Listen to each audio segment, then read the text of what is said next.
Okay, அப்படி நாங்கள் வார்த்தைக்காக ஜெபிப்போம். வல்ல பிதாவே, இந்த நாளை எங்களை கருத்தில் ஒப்புக் கொடுக்கிறோம். கர்த்தர் தாமே எங்களோடு பேசுங்க, எங்களை பலப்படுத்துங்க. உங்களுடைய வார்த்தைகளுக்கு ஜீவனும் வல்லமையும் உண்டு. நாங்கள் அதை பெற்றுக்கொள்ள கர்த்தர் உதவி செய்யும்படியாக ஜெபிக்கிறோம்.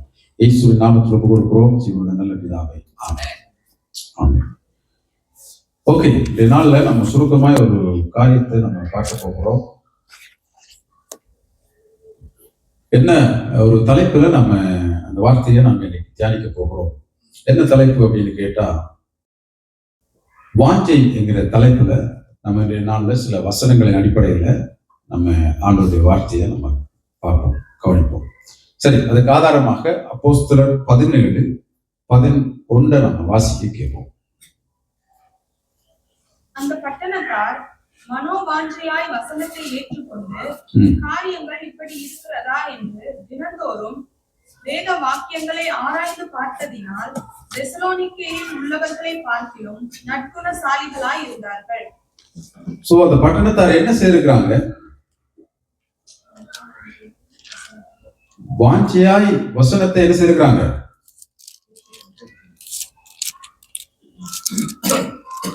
ஆராய்ச்சி செய்திருக்கிறாங்க, அப்படிதானே?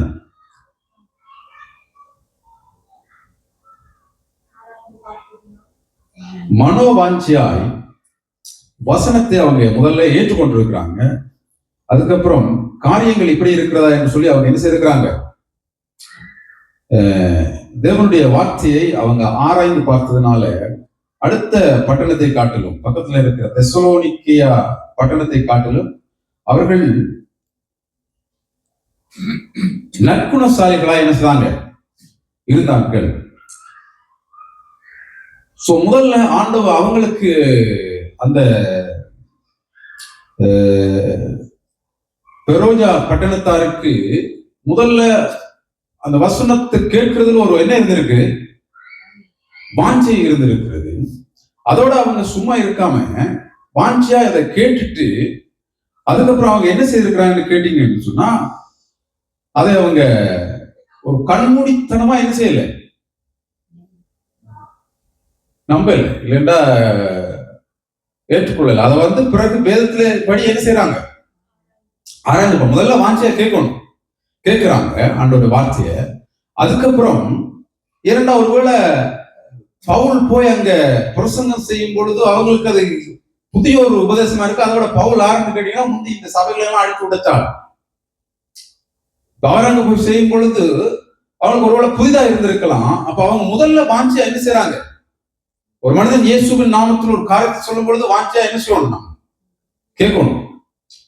கேட்டு அப்படியே நம்ம கொசு உள்ள போற மாதிரி இருந்துடக்கூடாது. அதுக்கு அதை என்ன செய்யணும்? வசனத்தின்படி அதை நம்ம ஆராய்ச்சி பார்க்கணும் அப்படின்னு சொல்லி அவங்க சொல்லுகிறாங்க. அப்ப அதுக்கு அவங்க கொடுக்கப்பட்ட காரியம் கண்மூடித்தனமா நம்பவில்லை அவங்க அப்படின்னு சொல்லி சொல்லுகிறாங்க.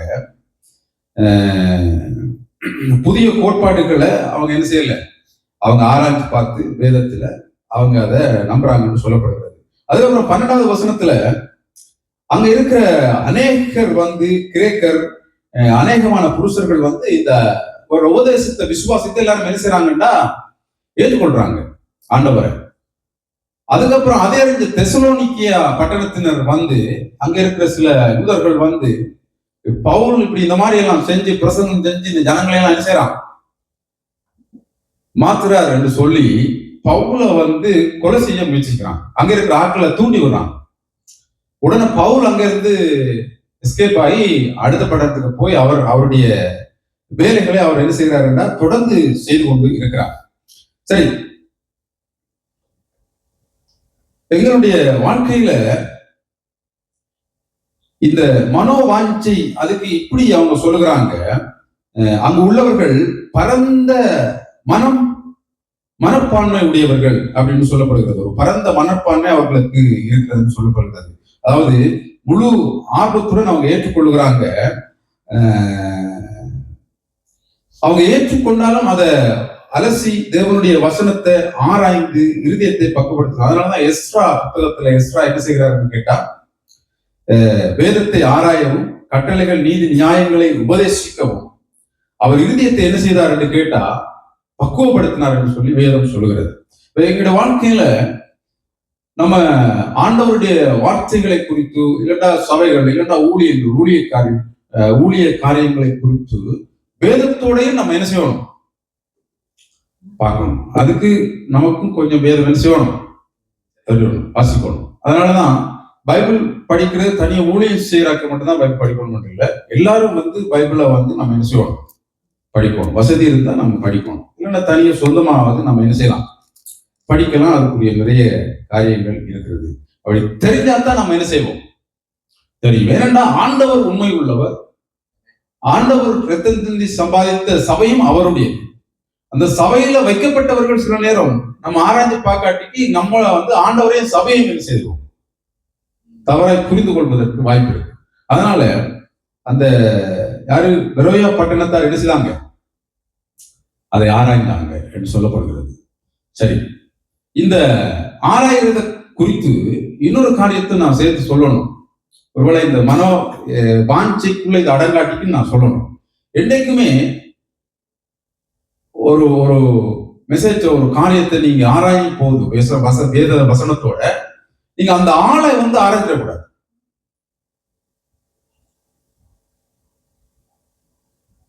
வசனத்தை தான் என்ன செய்யணும்,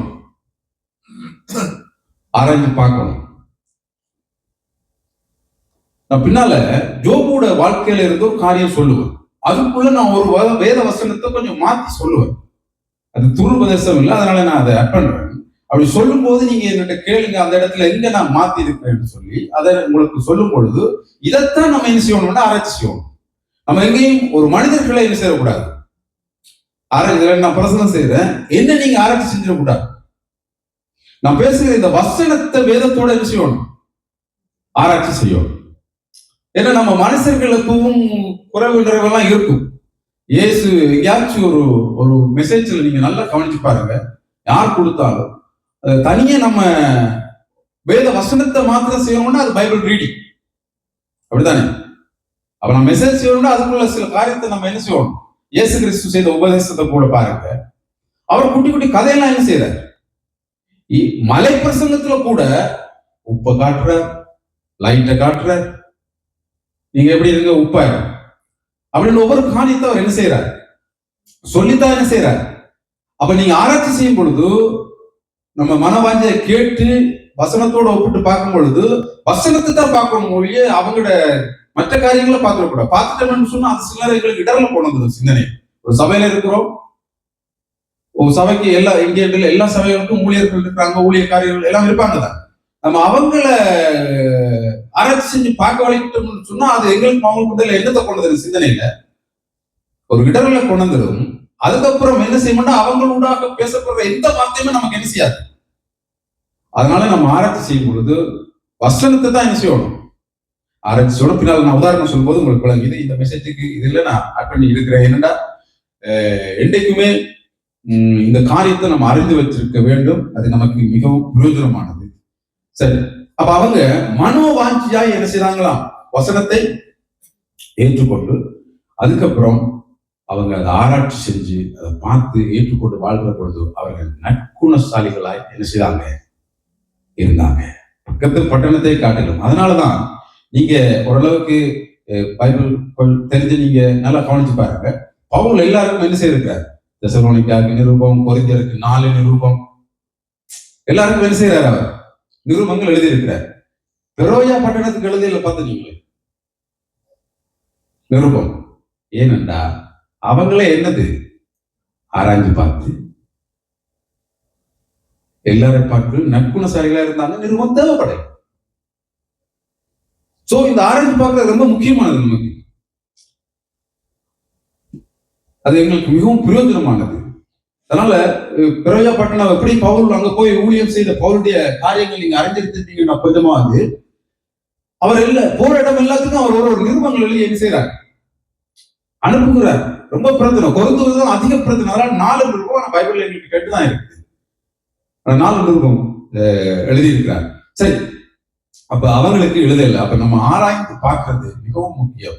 நம்ம ஆண்டவருடைய வார்த்தைகளை நம்ம வாஞ்சியாய் கேட்கணும், அதுக்கப்புறம் ஆராய்ந்து பார்த்து நாம் அதை ஏற்றுக்கொள்ள வேண்டும். சரி, இரண்டாவது ஆதாரமாக ஒரு வசனம் வாசிப்போம். 1 பேதுரு 2:3.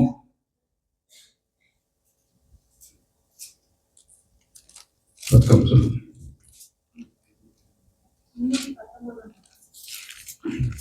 வாசிங்க. 2 பேதுரு 2:3. நீங்கள் வளரும்படி புதிதாய் பிறந்த குழந்தைகளைப் போல திருவசனமாகிய களங்கமில்லா ஞானப்பாலின் மேல் வாஞ்சையாய் இருங்கள். என்னத்துக்கு மேல அவர் வாஞ்சையா இருக்க சொல்ற? இன்னைக்கு தலைப்பு என்ன மெசேஜ்? வாஞ்சை.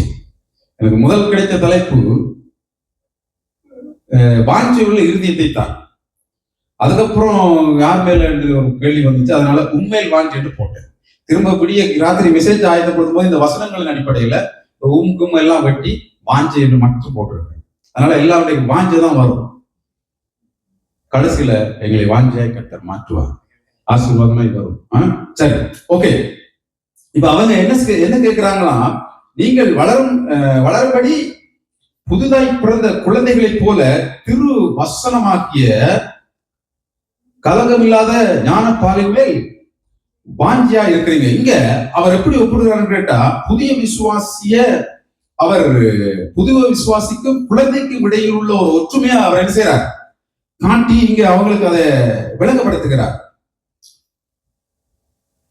ஒரு குழந்தை அந்த தாயின் மீது எப்படி இருக்கும், தாயிலிருந்து வருகிற அந்த சாப்பாட்டுக்காக அது எப்படி வாஞ்சியா இருக்கும். சரி, எல்லாரும் குழந்தை ரொம்ப வாஞ்ச இரவா என்ன செய்யும், ஒரு 3 மாதத்துக்குள்ளதான். இப்ப அது எல்லாம் வளர்ந்து இப்ப பிள்ளைங்க சிஸ்டம் மாறிட்டு அது வாஞ்ச வாக்குன்னு என்ன செய்யுது, கத்துது. அதுக்கு எவ்வளவு வாஞ்சி இருக்கு அம்மா மீது இல்ல, அதுக்கு பால் குடிக்கணும் தான், அதுக்கு என்ன வாஞ்சி இருக்கு. சோ அதை விட அதுல என்னத்தை அவர் சொல்ல வர்றாருன்னு கேட்டா, அதுக்கு ஒரு கள்ளங்கவுடம் தெரியாது. ஒருவேளை அதுக்கு பசி பால் கேக்குது, யார் கொடுத்தா என்னன்ற மாதிரி அது குடிக்குமா இல்லையா, கள்ளங்கவுடம் தெரியாது. நல்ல உள்ளம் பிள்ளை. அதனாலதான் ஆண்டவரை காட்டி என்ன சொல்லுகிறார், பரலோக ராஜ்யம் பிரவேசிக்கணும்னா இந்த பிள்ளை போலன்னு சொல்லணும், நம்ம மாறணும்னு சொல்றாரு. சோ நம்ம ஆண்டவருடைய அந்த திருவசனத்துல ஒரு குழந்தைய போல நம்ம என்ன செய்யணும், ஒரு கள்ளங்கபடம் இல்லாத ஒரு வாஞ்சி எங்களுக்கு இருக்கணும். அதுதான் அவர் அழகா அங்க சொல்லுகிறார். குழந்தை என்ன செய்யும், உண்மையிலேயே அம்மாவைத்தான் என்ன செய்யும், சார்ந்து இருக்கும். அப்ப நாம் தேவனை உண்மையாக எப்படி ஒரு குழந்தை அந்த அம்மாவை சார்ந்து இருக்கிறதோ, அதே போல நாமும் தேவனை உண்மையாக சார்ந்து இருக்கணும் என்று சொல்லுகிறார். கள்ள கவடம் இல்லாம, நன்மை தீமை அதுக்கு என்ன செய்யாது, அதுக்கு தெரியாது, அது அப்படியாக இருக்கும் என்று சொல்லுகிறார். சரி, இப்ப நம்ம அப்படியே குழந்தையாகவே என்ன செய்துவிட முடியாது, இருக்க முடியாது. அதுக்கப்புறம் என்ன சொல்லணும், நம்ம வளர்ந்தேதான் ஆகணும். அதனாலதான் எபிரேயர் 5:11-14 வரைக்கும் அவர் சொல்லுகிறார், காலத்தை பார்த்தால் போதகர்களாக இருக்க வேண்டிய நீங்கள் பாலை உண்கிறீர்கள். காரணம் என்ன, வசனத்துக்கு மேல என்ன இல்லை, வாஞ்சை இல்லை. இருந்திருந்தா நம்ம எப்படி இருக்கணுமா, ஒரு காலத்துக்கு பிறகு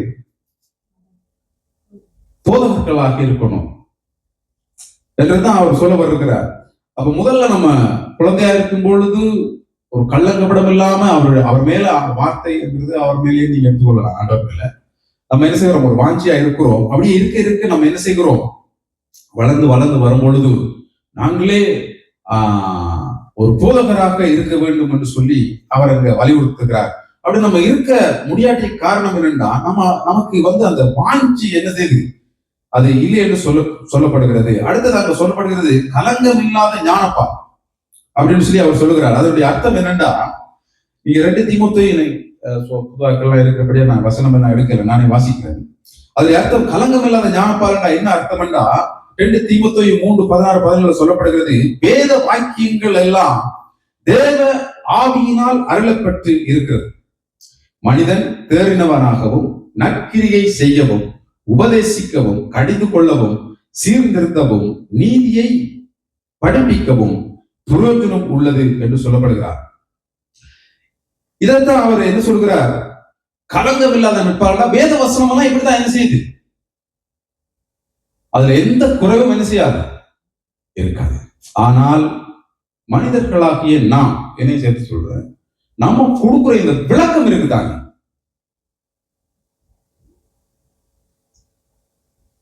ஆவியானவர் வெளிப்படுத்தாருன்னு சொல்லி கொடுப்போம் தாங்க, இங்க தவறு வரும்.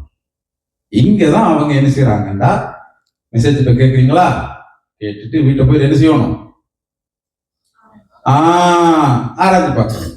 ஏன்னா வசனத்துல என்ன இருக்காது, ஆனா நான் இப்ப போதிக்கிறேன் தான் ஆவியானவர் சொல்லி அதுக்குள்ள விளையாட்டு வரும். இப்ப இவ்வளவுதான் ஏன் நம்ம வாஞ்சியா இருக்கணும், ஆராய்ச்சி பார்க்கணும். அதுலதான் என்ன செய்யும், ஏன்னா வேதத்துல ஒரு குறைவும் இருக்காது. சோ இதுக்கு இதை சில பேர் வேணுமென்று செய்கிறது இல்லை, அறியாமல் தெரியாம என்ன செய்யலாம், நம்ம விளக்கங்கள் என்ன செய்யலாம் கொடுப்பதற்கு அநேக காரியங்கள் இருக்கிறது. நான் உங்களுக்கு சில உதாரணங்கள் சொல்றேன்னா சொல்லலாம். நீங்க பாருங்க, வேதத்துல காலங்காலமாய் நாம் சில காரியங்களை அறிந்திருக்கிறோம், போதிக்க கேட்டிருக்கிறோம், நாங்களே போதித்திருக்கிறோம். ஆனா நீங்க அதுக்கப்புறம் அதை ஆராய விளக்கிட்டீங்கன்னு சொன்னா, இல்லைன்னா முறைப்படி ஒரு சரியான ஒரு வேதாந்த கல்வியை படிச்சீங்கன்னு சொன்னா, உங்களுக்கு சில நேரம் இந்த காட்டு அதெல்லாம் வருவதற்கு வாய்ப்பு இருக்கிறது. அட இந்த வசனத்துக்கு இப்படி ஒரு விளக்கமா, நான் இப்படியா கொடுத்தேன், இப்படியா பிரசங்கம், என்னடா இப்படியா கேட்டேன்னு சொல்லி நம்ம அதை கேட்கும் பொழுது நமக்கு பெரிய, எனக்கு அப்படி இருந்துச்சு. 1.5 வருஷம் தான் பைபிள் படிச்சு நான் இது கொடுக்கல, அக்குடுக்கல, எனக்கு அப்படி இருந்துச்சு. நிறைய வசனங்கள், நிறைய காரியங்கள் நம்ம அடிப்படையா கேட்ட காரியங்கள் இருக்கு. அதனாலதான் நான் உங்களை சொன்னேன் முதல்லயே, நம்ம இந்த பிரசங்கிமார்களையோ காரியங்களோ நீங்க என்ன செய்யக்கூடாது, அவங்கள ஆராய்ச்சி செய்யக்கூடாது, வசனத்தை நீங்க ஆராய்ச்சி செய்யணும். உதாரணத்துக்கு சில காரியங்கள், தாகம் இயேசு சிலுவையில் அறைஞ்சது, அது 7 வார்த்தை பேசினால்தாங்க. அதுல ஒரு வார்த்தை என்னது, தாகம். இதுக்கு 1,00,000 விளக்கம் நம்ம கேட்டிருக்கிறோம். அதெல்லாம் தவறு இல்லை. என்ன நம்ம சிலது இல்லை, எல்லாமே அறியாம செய்கிறது. யார் செய்திருந்தாலும் யாரையும் குற்றப்படுத்துவதற்கல்ல. உண்மையில ஒரு ஆள் ஆக்சிடென்ட் பட்டிருக்கு. இப்ப நீங்க எல்லாரும் ஓரளவுக்கு தெரிஞ்சிருப்பீங்க. அவருக்கு அந்த டைம்ல என்ன கேட்கும், தண்ணி கேட்கும். இயேசு சிலுவையில எப்படி இருக்கிறார், எல்லாம் அடிபட்டு செத்தவெல்லாம் ஓடி ஒன்றுமே இல்லை, அவர் தாகம் என்றார். நம்ம என்ன பிரசங்கம் செய்யறோம், ஆத்மா தாகம் என்று செய்யறோம். அப்ப பைபிள்ல இருக்கிற எல்லா வசனத்தையும் அடுத்து நம்ம தாகம் என்று எங்கெல்லாம் இருக்கோ அதையெல்லாம் எடுத்து, அதுல உண்மையா ஆத்ம தாகம் இருக்கு. பைபிள்ல தாகம் என்று சொல்ற இடத்துல ஆத்ம தாகம் இருக்கு. நம்ம அங்க இருக்கிற ஆத்ம தாகத்தை எடுத்து இங்க இயேசு கிறிஸ்து சிலுவையில சொன்ன ஆத்ம தாகத்தை ஜாயின் பண்ணி, நானே பல பிரசங்கம் செஞ்சிருக்கிறேன். ரெக்கார்ட் பண்ற மாதிரி சொல்லி விட்டேன், எடிட் பண்ண முடியாது, இந்த ரெக்கார்ட் மாட்டிட்டு இல்லை. இப்ப ஆவியானவருக்கு அதை கொடுக்கிறது நம்ம இப்ப விளங்குதா உங்களுக்கு? ஒருவேளை சபையை நீங்க ஆண்டவரே பைபிளே தவறா புரிஞ்சு கூடாது. நடக்கிற நம்ம சில நேரங்கள்ல பிள்ளையா நடத்துவோம். அதுக்குதான் யாரா இருந்தாலும் பைபிள் என்னது ஆராய்ச்சி பார்க்கணும். அங்க இருக்கிறதா இது பத்தாததுக்கு இயேசு கிறிஸ்து சமாரிய ஸ்திரியா தண்ணி கேட்பாங்க தாகத்துக்கு. அந்த தாகத்தை எடுத்து இந்த தாகத்தோட கொடுத்து, சமாரியா ஸ்திரி யாரு, இயேசு யாரு, இயேசுடைய தாகத்தை அவர் தீங்க முடியுமா சொல்லுங்க பாப்போம். கொடுத்து எல்லாம் நம்ம ஒரு பிரசங்கத்தை அடிச்சு விட்டுருவோம். நம்ம இன்னைக்கு பிரசங்கம் சூப்பர், இதுக்கப்புறம் ஜபிக்கும் போது ஆவியில நிறைச்சு ஏட்ட போனா அது எங்களுக்கு கிரியை செய்யாது. ஒரு கிழமை கிரியை செய்யும், பிறகு திரும்ப பழையபடி போயிடும். காரணம் அந்த வெளிப்பாடெல்லாம் என்னது, தவறானது. சரியான வெளிப்பாடு தான் கிரியை. இந்த வார்த்தையில ஒன்றும் நான் வாய்ச்சிருந்தானே என்னது, வேத வாக்கியங்கள் எல்லாம் தேவ ஆவினால அருளப்பட்டிருக்கிறது, மனிதனை தேர்ந்தவனாக்கும் சரியாக்கும் இதெல்லாம் செய்யும், அதெல்லாம் நமக்கு செய்யும். ஆனா நம்ம கொடுக்குற விளக்கங்கள் இதுக்கு அந்த ஸ்திரீ கதை உங்களுக்கு தெரியாது நினைக்கிறேன். இயேசு கிறிஸ்து போய் ஒரு ஸ்திரீ கிணத்துல தண்ணி அள்ளி கொண்டு நிற்கிறா, அவர்கிட்ட போய் தண்ணி கேட்கிற, கொஞ்சம் தண்ணி தான் குடிக்கிறீர்கள். அப்ப அந்த ஸ்திரீ என்ன சொல்ற அங்க என்று கேட்டா, இவர் ஒரு ஜூதர் இயேசு கிறிஸ்து. அந்த ஸ்திரீ என்ன சொல்றாங்க, யூதர்கள் அந்த நாட்கள் அவங்க கொஞ்சம் ஹைல வரும், யாரும் சேர மாட்டாங்க, யாரையும் சேர்க்க மாட்டாங்க, கூட சாப்பிட மாட்டாங்க. அப்ப அந்த ஸ்திரீ சொல்றா, நீ ஜூதராச்சுதே, நான் சொல்ற கதை சரிதானே, நீ ஜூதராச்சுதே, எப்படி என்கிட்ட தண்ணி கேட்கிறீர்கள்? உடனே இயேசு கிறிஸ்து என்ன சொல்லுவார், இப்ப எனக்கு என்ன செய், தாகத்துக்கு கொஞ்சம் தண்ணி தான். அப்புறம் என்கிட்ட இருந்து உனக்கு என்ன வரும்? ஜீவ தண்ணீர் தேவைன்னு சொல்லுகிறார். இதுக்கு நம்ம நிறைய விளக்கம் கொடுக்கிறது. சரித்திர பிரகாரமாய் அன்றைக்கு இருந்த அந்த நடைமுறையில் அந்த நாட்கள்ல அவங்க இந்த தண்ணியை ரெண்டா பிரித்து வச்சிருந்தாங்க. ஒன்று ஜீவ தண்ணீர், அடுத்தது ஜீவன் இல்லாத தண்ணீர். இங்கிலீஷ்ல சொன்னதான் நல்லா இருக்கு, நான் மறந்து போனோம். லிவிங் வாட்டர், அடுத்தது இன்னொன்று வரும் நமக்கு. அவங்க அப்படிதான் வச்சிருந்தாங்க. அதாவது தண்ணி ஓடிக்கொண்டிருந்தாங்க. இதுக்கெல்லாம் என்ன இருக்கு? ஜீவன் இருக்கு. கிளாஸ் ஒன்றில் விட்டு வச்சிருக்க தண்ணி. இப்ப இது என்னது? ஜீவன் இல்லாது. அப்ப இயேசு கிறிஸ்து பாருங்க, அந்த நாட்கள் அவர் உபதேசிக்கும் போது அவங்க என்னென்னலாம் அவங்களோட பழக்க வழக்கங்கள் இருந்து அந்த நாட்கள்ல என்னெல்லாம் அவங்க செய்து வந்தாலும் அதை வச்சுதான் அவங்களுக்கு என்ன செய்வார்? விளங்கப்படுத்துவார். ஒரு கடுகு விதியை எடுத்து போட்டுட்டு அது பெரிய மரமா வருமா, அது வளருமா அப்படின்னு சொல்லி என்ன செய்வார்? விளங்கப்படுத்த. அந்த மாதிரி தான் அந்த அம்மாவுக்கு இப்ப இயேசு எப்படி விளங்கப்படுத்துறார்? அங்க ரெண்டு இருக்கு. என்ன இருக்கு? ஜீவ தண்ணீர், ஜீவன் இல்லா தண்ணீர். அப்ப இயேசு கிறிஸ்து அவங்களுக்கு என்ன சொல்றாரு? அந்த அம்மாக்கு இடத்தில் புறப்படுகிறது ஜீவ தண்ணீர். அது எப்போதும் உனக்கு என்ன செய்யும்? அந்த கதையை சொல்லும் போது அவருக்கு என்ன செய்யுது? அந்த அம்மாக்கு ஈஸியா புரிஞ்சு கொள்வது, விளங்கி கொள்வது சொல்றாரு. நமக்கு சரித்திரம் தெரியாதனால நம்ம ஜீவ தண்ணீருக்கு என்ன கொடுப்போம்? ஆனா வேற இடத்துல ஜீவ தண்ணீர் இருக்குத இருக்கு பைபிள்ல. சோ இந்த மாதிரி வேத வசனத்துல என்ன இருக்காது? குறைவு இருக்காது. ஆனா நம்ம அதை அறியாம ஒருவேளை நமக்கு அந்த வசதிகள் வாய்ப்புகள் இல்லாம கூட இருக்கலாம். இது தவறில்லை யாரும் செஞ்சா. இதெல்லாம் பெரிய தெய்வ குற்றம் எல்லாம் இல்லை. ஆனால் தெரியாதது வரும்பொழுது நம்ம அறிந்து கொள்வது நல்லது. இந்த மாதிரி தான் வேத வசனங்களை நம்ம ஏன் ஆராய்ச்சி பார்க்கணும் அப்படின்னு கேட்டா, இந்த மாதிரி ஆராய்ச்சி பார்க்காட்டி இந்த ஆவியானவருடைய விளையாட்டு இருக்குதாங்க. விளையாட்டு ஆவியானவர் விளையாட்டு நான் சொல்லல. ஆவியானவர் உண்மையானவர். ஆவியானவரை வச்சு பல காரியங்களை செய்வாங்க தானே சபைகள், பெந்தகோஸ்து சபைகள். நான் பெந்தகோஸ்து தான். இதை நம்ம இந்த வசனத்தோட ஆராய்ச்சி பார்க்காட்டிக்கு ஏமாத்தோம். வசனத்தோட நம்ம ஆராய்ச்சி பார்க்கணும். சரி, அப்ப வசனத்தின் மேல அவங்க என்ன செய்யறாங்களாம்? வாஞ்சை உள்ளவர்களா இருக்கிறாங்களாம். நம்ம குழந்தைகளா இல்லாம என்ன சொல்லணும்? காலத்துக்கு காலம் வளரணும்னு சொல்லப்படுகிறது. அடுத்த காரியம், அதாவது அவர் என்னத்தை சொல்ல வருகிறாருன்னா, ரட்சிப்புல நம்ம என்ன செய்யணும்? வளரணும். தேவனுடைய உறவுல நம்ம என்ன செய்யணும்? வளரணும். திருவசனத்தின் மேல ஒரு வாஞ்சை எங்களுக்கு என்ன செய்யணுமா? இருக்க வேண்டும் என்று சொல்லப்படுகிறது. சங்கீதம் 119 40வது வசனம் இப்படியா சொல்லுகிறது. 119:40, இதோ உம்முடைய கட்டளைகள் மேல் வாஞ்சியாய் இருக்கிறேன், உமது நியாயம் என்னை உயிர்ப்பிக்கும். நீங்க கூட பைபிள் வாசிங்க, இது கொஞ்சம் எனக்கு வேறையா இருக்கும். நான் இன்னொரு பைபிள்ல படிச்சேன்.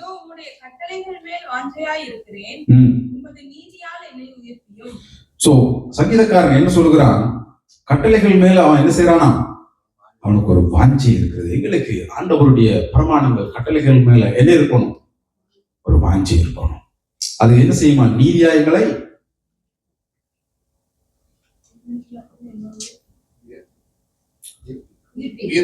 உயிர்ப்பிக்கும் என்று அது சொல்லப்படுகிறது. அந்த 119 சங்கீதம் முழுக்க ஆண்டவர் மீது இருக்கிற ஒரு வாஞ்சியை அவர் வெளிப்படுத்தி அந்த சங்கீதக்காரர் எழுதுகிறார். சரி, அடுத்த இதுக்குள்ள கடந்து போவோம். இப்ப யோபு புத்தகத்துக்கு கடந்து வருவோம். சரி, யோபு 19:27 வாசிக்க.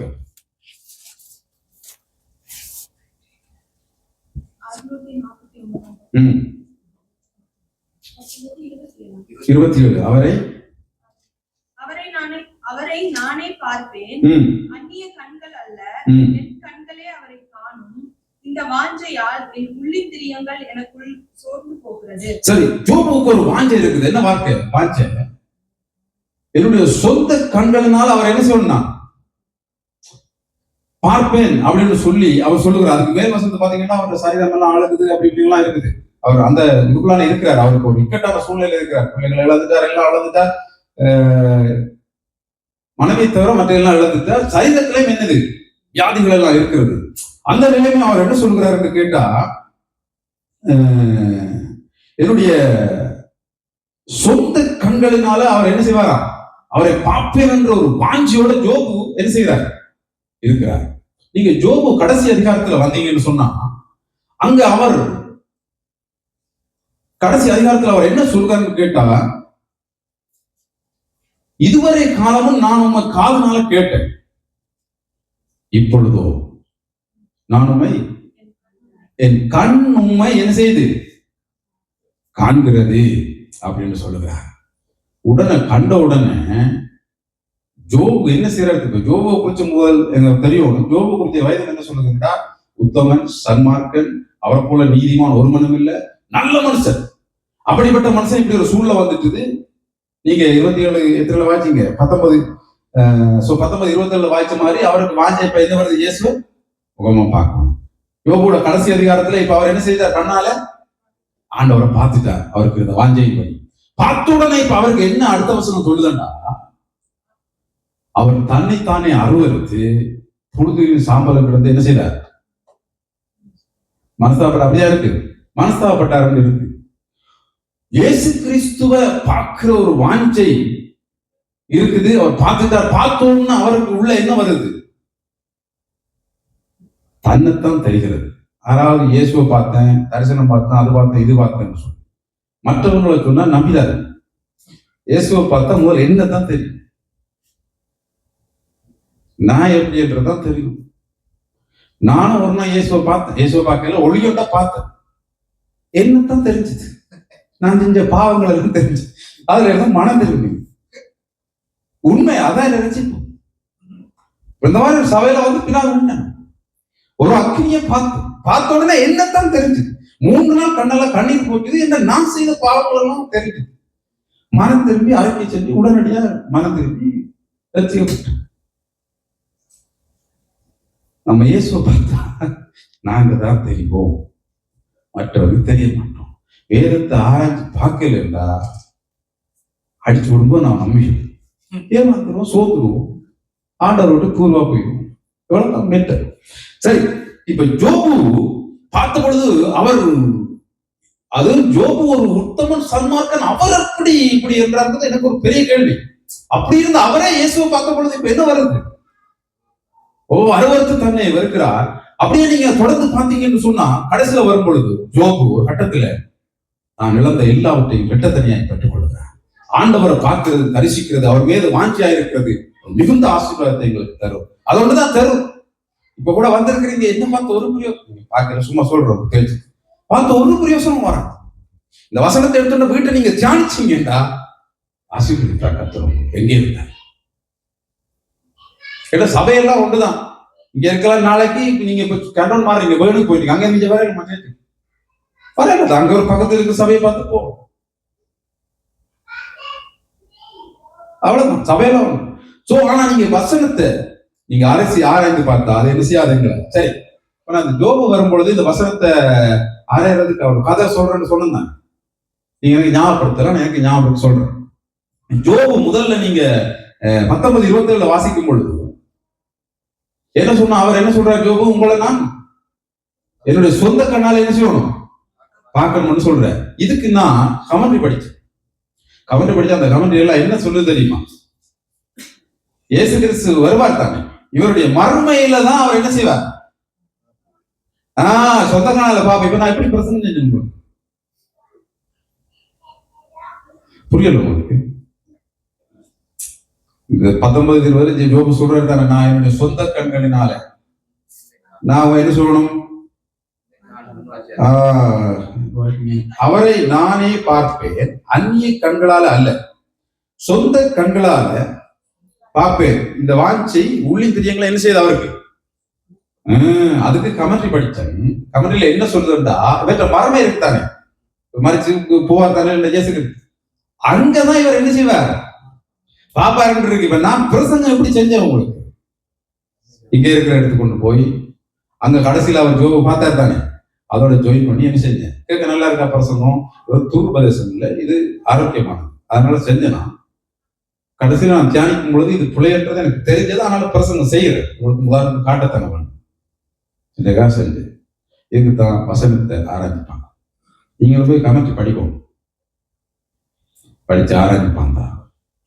அது நம்ம என்ன செய்ய மாட்டோம். ஏன்னா இப்படியே யோபு பார்த்துட்டா பல பேர் பார்த்துக்காங்களா ஆண்டவரை? இப்படி நானும் போய் இன்னைக்கு பிரசங்கம் கேட்டீங்க, யோபு பார்த்தோன்னு யோபுக்கு ரெட்டத்தனை என்னது ஆசீர்வாதம். அவர் பிள்ளைகளை எல்லாம் கண்டுதான் ஆள் மண்டை போடுது. இதெல்லாம் கேட்டு உற்சாகப்பட்டு நாங்க போய் ஆண்டவரே பார்க்கணும்னா தெரியாது. என்ன யோபு இங்க அவர் மரமேல தான் பார்க்க சொல்றேன். புரியுதா உங்களுக்கு? ஏன் நம்ம வாஞ்சியா இருக்கணும் அவருடைய வசனத்தின் மேல. அதை அதுக்கப்புறம் என்ன சொல்லணும்? ஆரம்பிப்பாங்க. இல்லையா நல்ல வேளை நான் போனபடியா கொளிச்சுக்கும் உங்களுக்கு இதெல்லாம் சொல்றேன், இல்லைன்னா எனக்கு தெரியாத அடித்து விட வேண்டியது. சரி, அடுத்த வசனம் 91, சங்கீதம் 91:14. குயிக்கா குடிப்போம். அவன் என்னிடத்தில் வாஞ்சியா இருக்கிறபடியால் அவனை விடுவிப்பேன். நாமத்தை அவன் அறிந்திருக்கிறபடியால் அவனை உயர்ந்த அடைக்கலத்திலே வைப்பேன். சரி, அவன் என்மையில வாஞ்சியா இருக்கிறபடினா அவர் என்ன செய்வாராம்? விடுவிப்பாராம். அவன் என்ன செய்வாராம்? உயர்ந்த அடைக்கலத்துல வைப்பாராம். இங்க சொல்லப்பட்ட இந்த வார்த்தையுடைய எபிரேய பதம் என்ன அப்படின்னு கேட்டீங்கன்னா, ஒரு அர்ப்பணிப்பை சொல்லுகிறது. அங்க இந்த வசனத்துல சங்கீதத்துல ஒரு எபிரேய பதம் ஒரு அர்ப்பணிப்பை சொல்லுகிறது. அன்பு, உணர்ச்சி, அடுத்தது அர்ப்பணிப்பை சொல்லுகிறது. இதை அவர் எதை மேற்கோள் காட்டி இந்த வசனத்தை அவர் சொல்லுகிறாருன்னா, உபாகமம் 5:6 மேற்கோள் காட்டி சொல்லுகிறார். அதை என்ன சொல்லுகிறது? நாம் தேவன் மீது முழு இதயத்தோடும், முழு ஆத்மாவோட, முழு பலத்தோடும் என்ன செய்யணும்னா அவரை நேசிக்க வேண்டும் என்று சொல்லப்படுகிறது. அப்படி நம்ம நேசிக்கிற பொழுது அவர் என்ன செய்வாராம்? விடுவிப்பார். அதனுடைய அர்த்தம் என்ன? அவர் என்னை ரட்சிப்பார், ஆபத்துல இருந்து விடுதலையாக்குவார் என்று சொல்லப்படுகிறது. இஸ்ரவேல் ஜனங்களை எகிப்தின் அடிமைத்தனத்திலிருந்து ஆண்டவர் என்ன செய்தார்? விடுதலையாக்கி மீட்டு கொண்டு வந்தார். ஏன்னா அந்த ஜனங்கள் அங்க அடிமையில இருக்கிற பொழுது அவங்க தேவன் மீது எரிச்சாங்க, அப்பப்ப வாஞ்சியா இருந்தாங்க, தேவனை தேடினாங்க, ஜெபிச்சாங்க. அப்பொழுது கர்த்தர் அங்கே அவங்களை மீட்டு கொண்டு வந்தார்னு சொல்லப்படுகிறது. அடுத்தது இன்னொரு காரியத்தை இது குறிக்கிறது. என்று கேட்டா, பாவத்துல இருந்தும் மரணத்துல இருந்தும் ஆண்டவர் விடுதலை தருவார்ன்றதை குறிக்கிறது. ஆண்டவர் மீது நம்ம வாஞ்சியா இருந்தார். அடுத்தது இந்த முடிவு எங்க முடிகிறது என்று கேட்டீங்கன்னா, இயேசு கிறிஸ்துவ முடிகிறது. இயேசு கிறிஸ்து வந்தார், சரீரத்தை கொடுத்தார், மரித்தார், அவருடைய பாவங்களை எல்லாம் அவருடைய சரீரத்தில் சுமந்து தீர்த்தார். அது முடிவாக என்ன செய்கிறது? இருக்கிறது. அந்த தேவன் மீது நம்ம வாஞ்சியா இருக்கிற பொழுது கர்த்தர் என்ன செய்வாராம்? நிச்சயமாக எங்களுக்கு விடுதலை தருவார். இயேசு கிறிஸ்துவில தான் பூர்ணமான விடுதலை. அதுக்கு முன்பு வாழ்ந்த ஜனங்கள் எல்லாம் விடுதலை ஆவாங்க, திரும்ப அதை செய்வாங்க, பல செலுத்துவாங்க. ஆனா இயேசு கிறிஸ்துவோட எங்களுக்கு பரிபூர்ண விடுதலை. அவர்களை விடுதலை ஆக்கினதான் திரும்ப ரசிக்கப்படலாம். ஆமே. சரி, அடுத்தது சரீர பிரகாரமாக, ஆவிக்குரிய பிரகாரமாக நமக்கு கர்த்தர்களை என்ன செய்வார்? விடுதலை ஆக்குவார். அவருடைய கட்டளைகள் மேல என்ன செய்யட்டாம்? வாஞ்சியா இருக்கட்டாம் என்று சொல்லப்படுகிறது. அப்ப அதுக்கு ஒரு நல்ல உதாரணம், யோபு ஆண்டவர் மேல கடைசி வரைக்கும் என்ன செய்தார்? வாஞ்சியா இருந்தார். அவருக்கு எல்லாத்துலயும் விடுதலை கிடைச்சா, சகத்துல இந்த வியாதியில விடுதலை கிடைச்சிச்சு, பிள்ளைகள் எல்லாம் கிடைச்சாங்க, சொந்த மனுஷி. யோபு மனுஷி சாகல, அந்த மனிதனைக்குத்தான் என்ன கிடைச்சது? அதனால வேத பண்டிதர்கள்லாம் நல்ல மனிதன் தான் சொல்றாங்க, ஒரு சில பேர் தவிர எல்லாரும். அவன் கடைசி கூட இருந்தான். அந்த வைஃபுக்கு தான் என்ன செய்யுது? அவர் ரெட்டத்தையும் ஆசீர்வாதத்தை கொடுத்தாருன்னு சொல்லப்படுகிறது. யோபு கடைசி வரைக்கும் ஆண்டவர் மீது என்ன செய்தான்? எங்கட வாழ்க்கையில என்ன நடக்கலாம், வரலாம், போகலாம், பட் கர்த்தர் மீது வாஞ்சி உள்ளவர்களாக இருக்கும். அவருடைய வசனத்தின் மீது நாம் வாஞ்சி உள்ளவர்களாக இருக்கோம். சரி, கடைசி முதல் வசனம் 1 நாளாகமம் 29:3. 1 நாளாகமம் 29:3.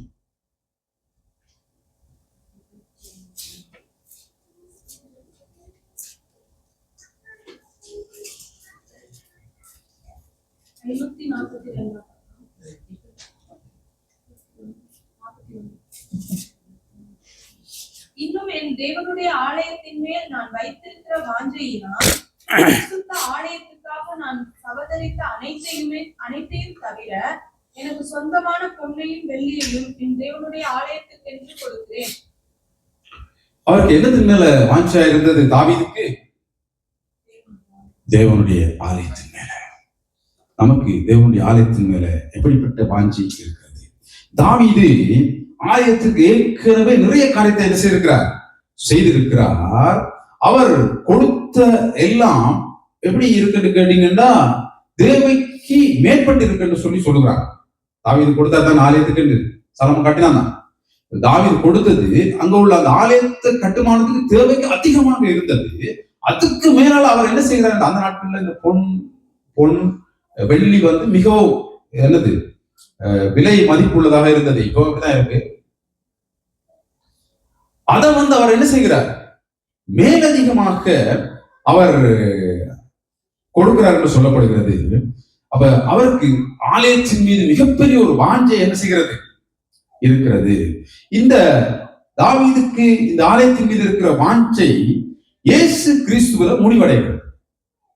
எப்படின்னு கேட்டீங்கன்னு சொன்னா, இந்த மனித குலத்தை மீட்பதற்காக தன்னையே இயேசு கிறிஸ்து என்ன செய்கிறார், பலியாக்கி. இப்ப நாங்க கூடியிருக்கிறோம் தானே, இந்த சபையை எங்களுக்கு அவருடைய சரீரமாக தந்திருக்கிறார்.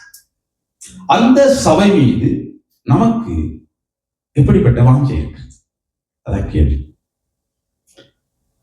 உலகத்துல எங்கெல்லாம் சபை இருக்கோ அதெல்லாம் ஆண்டவருடைய சபை தான், அதெல்லாம் சபை. நம்ம வசதிக்கு ஏற்ற மாதிரி நம்ம 4 பேர் கூடி என்ன செய்யறோம், ஆராதிக்கிறோம். பக்கத்துல ஒரு சபை இருக்கு. அதனால எல்லா திருச்சபைகள் மேலேயும் நமக்கு இப்படிப்பட்ட ஒரு வாஞ்சை இருக்கிறது. ரொம்ப முக்கியம். நம்ம திருச்சபை மேல நம்ம என்ன சொல்லணுமா, வாஞ்சை உள்ளவர்களாக இருக்க வேண்டும்.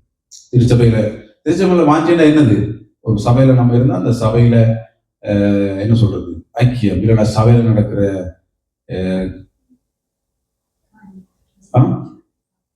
சபையில் நடக்கிற காரியங்கள், இல்லை ஆராதனைகள், இல்லைன்னா ஜெபங்கள், வேற என்னது, எல்லாவற்றிலையும் நம்ம என்ன செய்யணும், வாஞ்சி உள்ளவர்களாக நம்ம இருக்கணும். சபை மீது நம்ம அதிக இருக்கணும். யாரோ செய்யட்டும், யாரோ செய்யட்டும், நமக்கு பாட்டு தெரியும். பாட்டை கூட இப்ப பாடல, அந்த இதுக்கு போய் வசனம் எல்லாம் பிள்ளை ஆராய்ச்சி பார்க்க முடியல, அதை மாற்றி அந்த பாட்டெல்லாம் நான் மாற்றி வச்சுக்கிட்டேன். எந்த பாட்டு பாடினா, அழகான கண்கள் காணும். இயேசுடைய அழகு நம்மளை ரட்சித்ததா, அவருடைய அன்பு நம்மளை ரட்சித்ததா? அன்பு. பாட்டு மாற்றி வச்சிருக்கிறேன், அடுத்த போட்டோல இருக்கு. அவருடைய அன்புதான் எங்களை ரட்சித்தது. அப்ப ஆண்டவருடைய சபை மீது நம்ம என்ன செய்யணும், வாஞ்சை உள்ளவர்களா இருக்கணும். பாஸ்டர் கூப்பிட்டதான் சர்ச்சுக்கு வரணும் என்று இல்லை. பாஸ்டரை நான் கூப்பிட்டு வரணும் சர்ச்சுக்கு என்று வாஞ்சம் மாறணும். அடுத்த சைடு ஒரு மாதிரி இருக்கு. சபை மீது வாஞ்சையா இருக்கும். அவர் என்ற சபையை நம்ம ஈஸியா சொல்லிடுறோம். ஏன்னா அதுக்குரிய நமக்கு ஒருவேளை விளக்கங்கள் தெரியாது. ஒருவேளை இயேசு கிறிஸ்து தன்னுடைய சரீரத்தை சிலுவையில கொடுக்காட்டும் இருந்திருக்குமா? இது ஒரு விளக்கிரையும் செய்யப்பட்டு என்ன செய்திருக்கிறார், இயேசு சம்பாதித்து வந்திருக்கார். எப்பவுமே நான் இப்படி யோசிப்பேன், ஒருவேளை ரட்சிக்கப்படலை, இயேசுவை நான் அறியலன்னு வை, இப்பெல்லாம் எப்படி இருப்பேன், எப்படி எல்லாம் கல்யாணம் கட்டி இருப்பேன், மனைவிக்கு என்னெல்லாம் செய்திருப்பேன், பிள்ளைகளை என்னெல்லாம் செய்வேன், வேலைக்கு போய் சம்பளம் வந்து அடுத்த செகண்ட் என்னெல்லாம் செய்வேன். பெருசா யோசிக்க, குடிப்பேன், சம்பளம் காசு இருக்கு, அவ்வளவுதான். இந்த குடிக்க அடிமையா இருந்து ரசிக்கப்பட்டாங்க. நேற்று முந்த நாள் கூட அதை யோசிச்சு பார்த்தேன். ரசிக்கப்படலைண்டா பிள்ளைகளுக்கெல்லாம் என்னெல்லாம் செய்திருக்கும். சீக்கிரம் சிலர் அந்த ஷோர்ட் மெசேஜ் சில பேர் இந்த குடிச்சிட்டு அடிப்பாங்க மனசுக்கு பிள்ளைகள், அதை இன்னும் தட்டி பார்த்துட்டு போல நடக்கும். அப்ப எனக்கு யோசனை வந்துச்சு, ஒரு பேர்டை நான் ரசிக்கப்படாம இருப்பேன். மிரோ யோசிக்கிறது இல்லைன்னா கண்டிப்பா ரசிக்கப்படி மிரோ கல்யாணம் கட்டிக்க மாட்டேன். வேற இடத்துல கட்டிருப்பேன். இந்த ஊர்ல அப்படி பார்த்தா நான் கட்டி வைப்பான், இந்தியாவில் போய் பார்க்க மாட்டான். என்னெல்லாம் செய்திருப்போம் நான் யோசிச்சு பார்த்தேன். ரசிப்பு எவ்வளவு பெரிய கிருபை. அதுக்கு நம்ம விலை கொடுக்கலாது, நம்ம மதிக்கவும் முடியாது. பெருசு. ஓகே, சரி. அப்ப தேவாலயத்தின் என்ன இருக்கணும், வாஞ்சை இருக்கணும். இதை சேர்த்து என்னுடைய ஆலயம், என்னுடைய காரியம் என்று ஒரு வாஞ்சோடு இருக்கணும். சரி, அதுல நிறைய காரியம் இருந்த எல்லாரும் வராதனால நான் கற்பனை பிரசங்கம் செய்யறேன். அடுத்தது வந்து 1 தெசலோனிக்கேயர் ரொம்ப பிடிக்கும். 1 தெசலோனிக்கேயர் 3:6.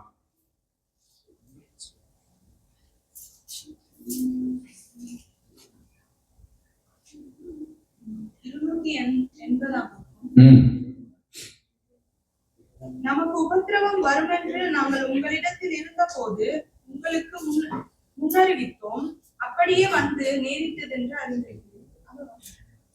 இல்ல 1 தீமோத்தேயு 3:6. சாரி, தெசலோனிக்கேயர் தான் இருக்குது எனக்கு. நான் வாசிக்கிட்டேன். 1 தீமோத்தேயு அதுல என்ன வசனம் இருக்கு? தன் சொந்த குடும்பத்தை இல்ல 1 தெசலோனிக்கேயர் 3:6 தான் இருக்கு. 1 தெசலோனிக்கேயர் 3:6. இப்பொழுது அதான் வாசி.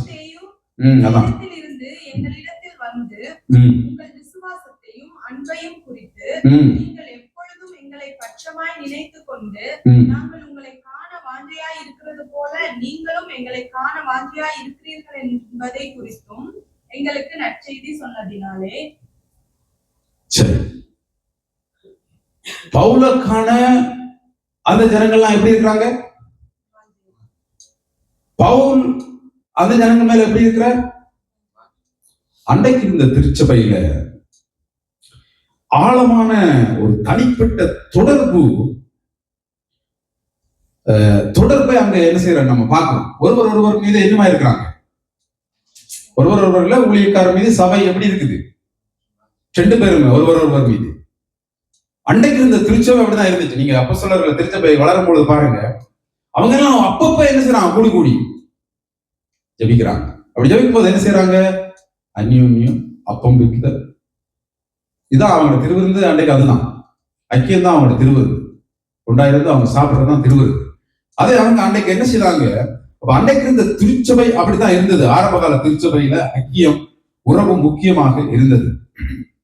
அப்ப பவுலும் சபை மக்கள் மீது ஒருவரை என்ன செய்தாங்க? ஒருவர் மீது ஒரு பாஞ்சியாய் இருந்தாங்க. இப்போ இன்றைய நாள் இங்க சொல்லலைன்னா, இன்றைய நாட்கள்ல திருச்சபை அப்படி இல்லை. சபைகள் இருக்குதாங்க, எந்த சபையா இருக்கட்டும்,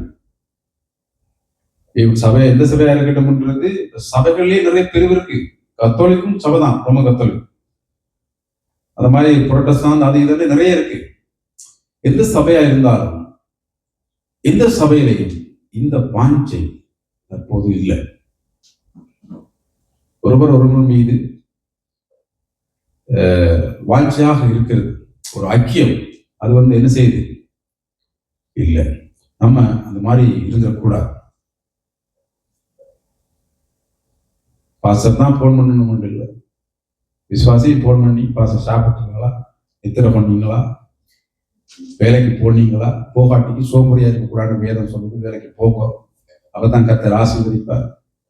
இப்ப நான் அப்படித்தான் உபதேசம் செய்யறேன்னா, இந்த உபதேசம் பிடிக்குதோ இல்லையோ தெரியாது, நான் மாத்திட்டேன் உபதேசம். கர்த்தர் ஆசீர்வதிப்பார் இல்லை, முதல்ல வேலைக்கு போ. பல ஆசீர்வாத கூட்டங்கள் நடக்குது, நம்ம அதுக்கு தான் வாஞ்சிக்கிறோம். என்னன்னா வேதத்தை நம்ம என்ன செய்யறது இல்லை, ஆராய்ச்சி பார்க்கறது. நினைக்கிற 7ஆம் மாதம் இங்க பாஸ்டர் இருப்பஞ்சிக்க இல்ல சுரேஷ் ராமன் சில நேரம் இங்க வருவாரா, 7ஆம் மாதம் ஒரு நாள் இங்க வருவார் என்று வர வேண்டும். சோ நமக்கு நம்ம ஒருவர் இல்ல வாஞ்சியா இருக்கணும். ஒரு முடிவென்று எடுங்க. இப்ப எல்லாரும் வரல இந்த மிஷத்தை நான் வழியா முடிக்கிறதுக்கு. வாரத்துல ஒரு நாள் நான் பாஸ்டருக்கு கால் பண்ணணும், நான் விசுவாசிக்கு கால் பண்ணணும். பாஸ்டர் எப்படி இருக்கு? எனக்கு இப்ப காலையில் அடிக்கக்கூடாது, வேலை மாறிட்டேன். இரவுல அடிக்கணும், பின்னரத்துல அடிக்கணும்.